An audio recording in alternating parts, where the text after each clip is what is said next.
Hello everyone, welcome back to my channel.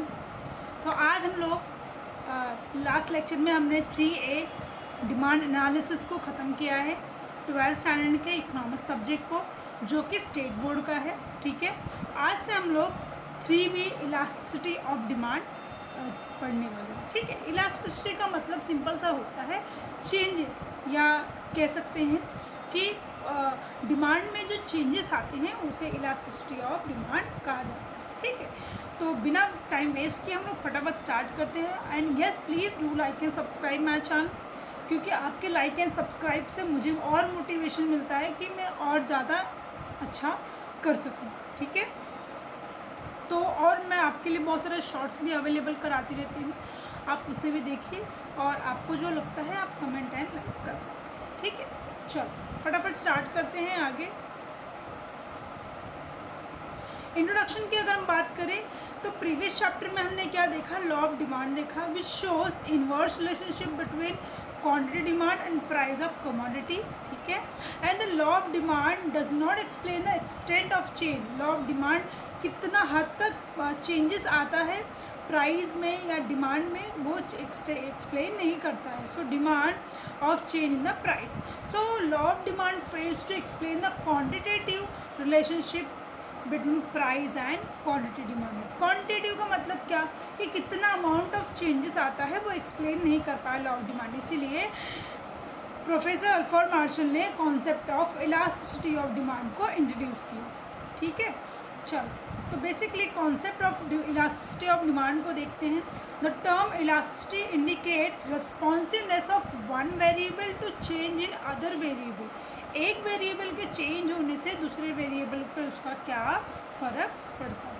ठीक है, so elasticity of demand refers to the degree of responsiveness of quantity demanded to a change in its price or any other factor. देखो, concept of elasticity ये बताता है, okay, so concept of elasticity ये बताता है कि अगर एक कमोडिटी की प्राइस चेंज होती है तो उसका जो सब्स्टिट्यूट है उस पर उसका क्या फ़र्क पड़ता है। दूसरा, प्राइस चेंज होने की वजह से जो कमोडिटी डिमांड होती है उस पर उसका कितना एक्सटेंड लेवल तक इफ़ेक्ट आता है।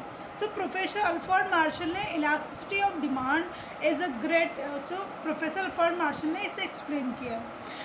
So according to him, elasticity of demand is a great or small according to the amount of demanded of commodity, which rises much, little or given fall in price, and the quantity demand fall much or little for a rise in price। यानी कि price के कम ज़्यादा होने से जो quantity demand है वो rise हुआ, आइदर कम हुआ। ठीक है, so it is clear from all the above definition that elasticity of demand is a technical term which describes the responsiveness of a change in a quantity demand to fall, rise in its price. In other words, it is a ratio of percentage change in a quantity demand of commodity to percentage change in price। कितने percent of price में changes आया है उसका effect कितने percent of change में quantity demand पे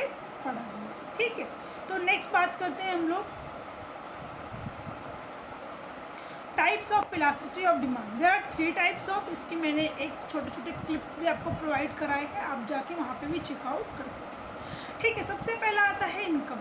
consumer के income में चेंज होने की वजह से किस तरीके का असर पड़ता है क्वांटिटी डिमांड पर। दूसरा, क्रॉस, जहाँ पे कॉम्प्लीमेंट्री और सब्स्टिट्यूट गुड्स होते हैं। और लास्ट आता है प्राइस। प्राइस के चेंज होने से किस तरीके का असर पड़ता है क्वांटिटी डिमांड पे। तो नंबर 1 हम लोग बात करते हैं इनकम इलास्टिसिटी की। तो it refers to the degree of responsiveness of change in quantity demanded to a change in income only. ठीक है, तो इनकम में चेंज होने की वजह से क्वांटिटी डिमांड पे क्या फ़र्क पड़ता है, कितने अमाउंट ऑफ चेंजेस इसमें देखते हैं। और जो अदर फैक्टर होता है प्राइस, वो अनचेंज होता है, यानी कि कांस्टेंट होता है, उसमें कोई चेंजेस आता नहीं है। यानी कि यहाँ पे जो मेन फैक्टर है वो कंज्यूमर का इनकम है। ठीक है। तो इसको अगर कैलकुलेट करने चाहें तो इसका फॉर्मूला होगा percentage change in quantity demanded divide by percentage change in income. Symbolically उसको किस तरीके से प्रेजेंट किया जाता है, तो percentage change quantity percentage divide by percentage change in income, ठीक है। इसको कैलकुलेट किया गया है, तो जब इसको अगर डिवाइड किया गया तो इस तरीके से आया इसका quantity change divide by quantity and change in income divide by income.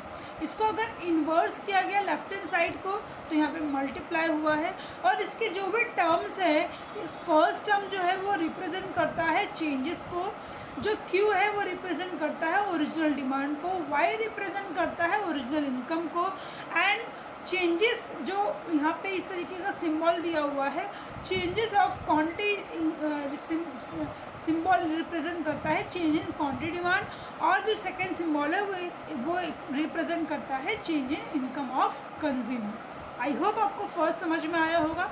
तो दूसरा जो है क्रॉस इलास्टिसिटी, यहाँ पर substitute goods either complementary goods को देखा जाता है। It refers to change in quantity demand of one commodity due to change in other price of commodity. यानी कि स्टूडेंट्स, मेरे पास ये एक पेन है, अगर ये पेन 2 रुपये की मिलती है और दूसरी पेन है मेरे पास जो ये 5 रुपये की मिलती है, अगर इसका प्राइस कम कर दिया जाए, ठीक है, तो इस पर क्या असर पड़ेगा, या इसका प्राइस बढ़ा दिया जाए तो इस पर क्या असर पड़ेगा, ये बताता है हमारा क्रॉस इलास्टिसिटी, ठीक है। तो बेसिकली इसको कैलकुलेट अगर करने जाए तो इसका फॉर्मूला होगा percentage change in quantity demand of A that is original commodity and percentage change in price of B that is other commodity. Symbolically इसको यहाँ पे प्रेजेंट किया गया है percentage change of commodity quantity A and divide by percentage change in price of B, ठीक है। तो यहाँ पे जो QA है उसको रिप्रेजेंट किया गया है original quantity demanded of commodity A, and जो दूसरा है वो उसका चेंज बताता है। थर्ड PB जो है वो original price of other commodity को रिप्रेजेंट करता है, और नेक्स्ट लास्ट जो है वो चेंज इन प्राइस को रिप्रेजेंट करता है, ठीक है। तो नेक्स्ट आएगा हमारा जो नेक्स्ट है वो प्राइस इलास्टिसिटी है।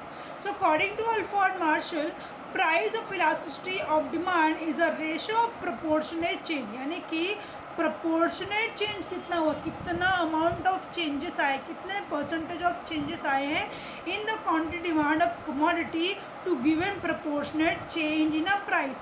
जो कमोडिटी की प्राइस है उसमें चेंज करने की वजह से, जैसे फॉर एग्जांपल जो एक आईफोन है और दूसरा क्या है OnePlus है, दोनों ही अच्छी क्वालिटी का मोबाइल फ़ोन है, लेकिन सडनली एक अच्छे ब्रांडेड कंपनी यानी कि आईफोन जो है वो अपनी कमोडिटी की प्राइस को 20,000 कर देता है इन केस, तो people will demand iPhone more and more, ठीक है।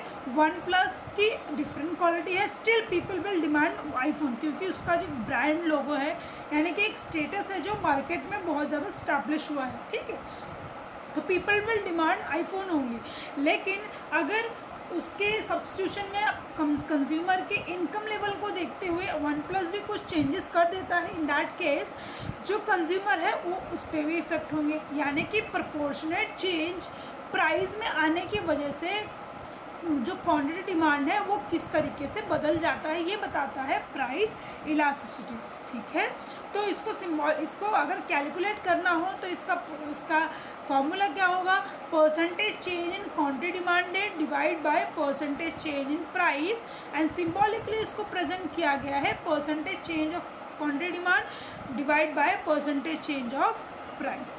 आई होप आपको ये समझ में आया होगा। यहाँ पे आपको डिस्क्रिप्शन में दिया गया है कि कौन से वर्ड को किस तरीके से डिस्क्राइब किया गया है, like Q defined by original quantity demanded, then changes of quantity demanded that is difference between new quantity and original quantity demanded, यानी कि वो जो ओरिजिनल डिमांड हो रही थी वो तो अलग है, लेकिन न्यू कितना चेंजेस आया है। जैसे कि मैं आपको इसका एक एग्जाम्पल बताती हूँ, ठीक है, जो थोड़ा बहुत रिलेट करता है। जैसे कि एयरसेल की कंपनी जो थी, जब वो मार्केट में आई तो उन्होंने क्या किया उन्होंने 6 महीने तक कंज्यूमर को सारी चीज़ें फ्री दी, कॉल फ्री दिया, डेटा फ्री दिया, हर चीज़ें फ्री दी।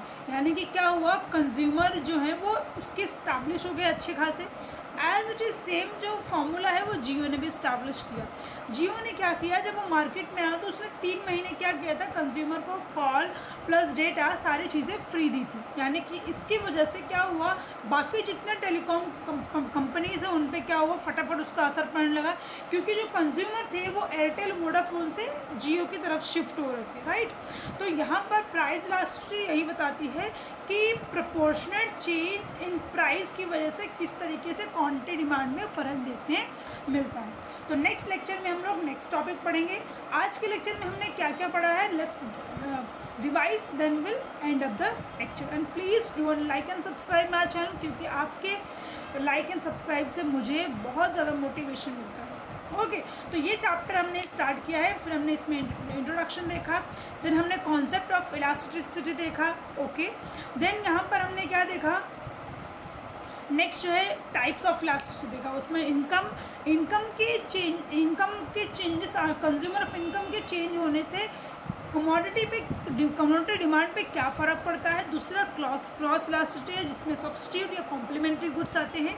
एक कमोडिटी के प्राइस चेंज होने से दूसरे कमोडिटी पे क्या फ़र्क पड़ता है। And the last one is price के चेंज होने से क्वांटिटी डिमांड में क्या फ़र्क पड़ता है। ओके, तो ये था आज का हमारा सेशन। नेक्स्ट लेक्चर से हम लोग पढ़ेंगे नेक्स्ट लेक्चर में। Thank you so much everyone, please do like and subscribe my channel.